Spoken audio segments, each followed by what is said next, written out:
All right, hello and welcome to the video. My name is Wade Daniel Smith, and I am a first Q or black belt candidate in missionary karate. Although the only reason I'm not higher ranked than that is because I had to quit at the time and never finished training. But because I was already beating second and third degree black belts in sparring.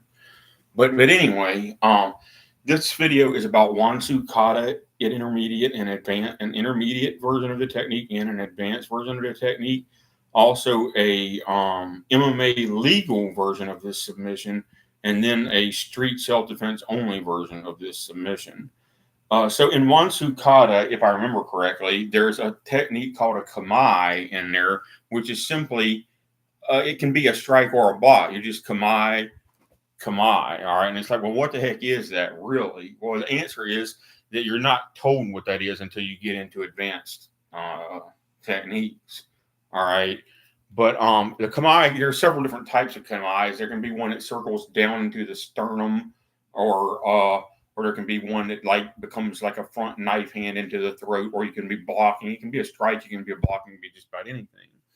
But what it really is in the official advanced Bunkai Wansu Kata is one of the most devastating submissions that you will ever see in martial arts. If you're familiar with Mick Foley, who wrestled as both Mankind and Cactus Jack for WWE and WCW, as well as Bray Wyatt, I forget his real name, but wrestled as The Fiend. Both of them wore a leather glove for their finishing move, and they put the mandible claw on somebody by reaching into their mouth and pressing down into a pressure point under your tongue, which would be impractical without leather gloves because the opponent could bite your hand off. But there is a way to do the mandible claw on the same pressure point with little or no risk.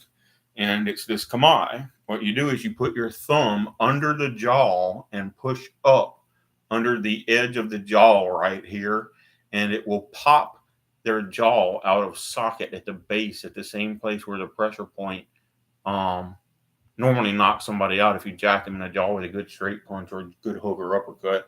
It's the same pressure point that causes a 8 count or a 10 count knockout in boxing and kickboxing and whatnot. You push your thumb up into the pressure point as hard as you can, and then it just pops loose. And that is the MMA legal pressure point. And you can brace the back of their head with your other hand so they can't get away with it. And you can tap them right out and they won't squall like a baby. And this is not even the street and legal only version of it. All right. So this is basically a reverse mandible claw. It's the same pressure point. You can do it up under the front of their jaw, or if you practice it, you can literally dislocate their jaw at the base of the jaw right here, and they are done for. They're not going to want to fight you anymore. All right. They're going to tap out in MMA. They're going to cry like a freaking baby. All right. That's the MMA legal version of that submission. Is a one finger or one thumb tap your opponent out. They cry like a baby. They'd have to go to the ER and get their jaw fixed, and that is actually legal in MMA. All right. The street fight only self defense version goes a bit farther. We're going to get our finger under the jaw, and we're going to take our other finger and go into the orbital of the eye and rip their eyeball out with our index finger and ring finger while simultaneously putting the pressure point on and bracing the back of their head so they can't get away from it.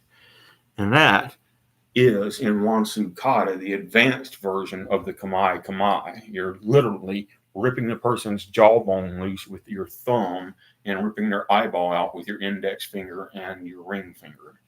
That is obviously not legal in MMA, but if you're a woman especially, you might want to practice that technique because it could save your life one day, because you can rip your rapist attacker's eyeball out with 2 fingers while simultaneously dislocating their jaw.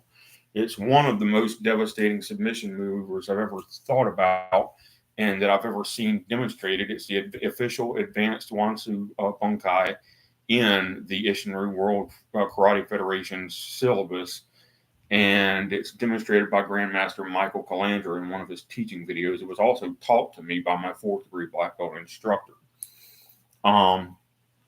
I, for some reason, forgot this one on my list of 10 most devastating self-defense maneuvers.